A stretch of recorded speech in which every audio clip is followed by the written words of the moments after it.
Hello and welcome to week 5 in sociology and technology. And here in week 5, we're going to be looking at chapter 5 on housing.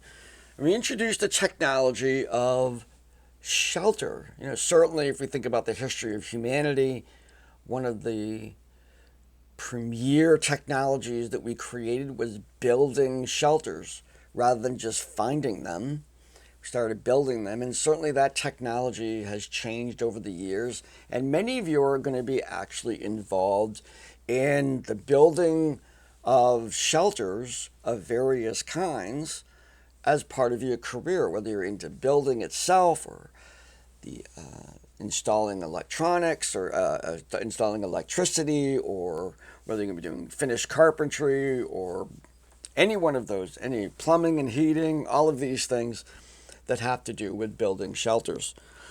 So there's two discussions that I have. So in this chapter, because it's a sociology class, we're looking at not only the structure of the house, the structures themselves, but the actual buildings as they represent the psychological and sociological processes of establishing a home.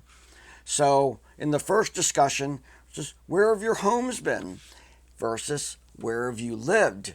There's when I joined my first sort of like serious band, very long time ago.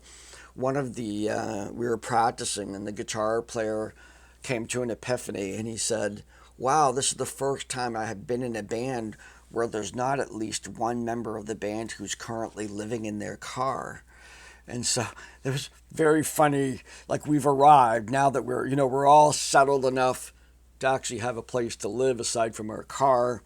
But have you ever lived in your car for a while? Have you ever been homeless? Have you ever lived in a very grand place? Have you lived in very modest dwellings? Consider those. And where were things in terms of the concept of home, as we discuss in the chapter?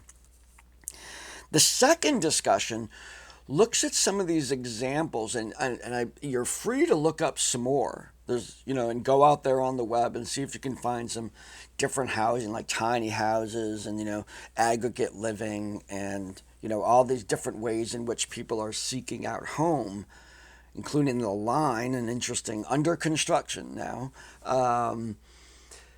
Do those appeal to you? Do those futuristic, maybe sometimes not futuristic, ways of living together, do those appeal to you? What do you think of the difference between living out in the country versus living in closer proximity, like in a city, or aggregate living, those kinds of things? Contemplating, how would those be to you? Are those attractive? Are they not attractive to you? Just sort of sharing about that. So this week is really just two discussions. There's no quizzes or assignments associated with this. There is, however, a impending press for you to get in your proposals for your research paper or your service learning project. Now, part of that is my fault because I have not gone in and graded all of these. People have submitted research projects, and I will be attending those very quickly. The information on those two projects is located at the back of the course book. You have to go there, read all those pretty complex instructions for each one of them. Talks about the proposal, about how to do that. Don't go into that proposal quiz without looking at the course book. It just doesn't make any sense. Don't go anywhere in Brightspace without looking at the course book. That's where everything is explained. So get that methodology down. So we're 1/3 of the way through the semester.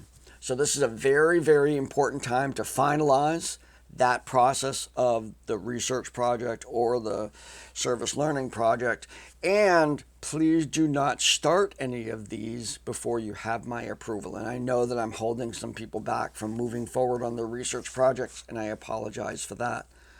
So don't move forward on them. Don't do too much, because I might say no, I might modify your question, I might modify what you're doing in order to keep it in line with the expectations of this course.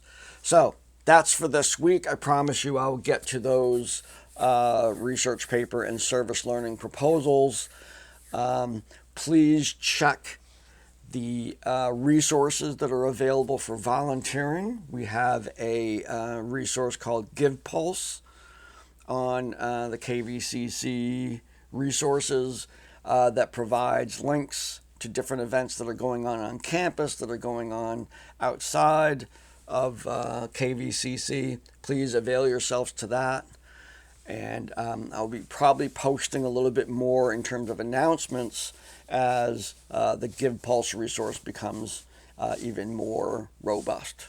So, but certainly there are volunteer opportunities ad nauseum within our communities. So, I look forward to hearing from you. If you have not yet submitted those proposals, get into those discussion boards about housing and home, and have a great week and take care.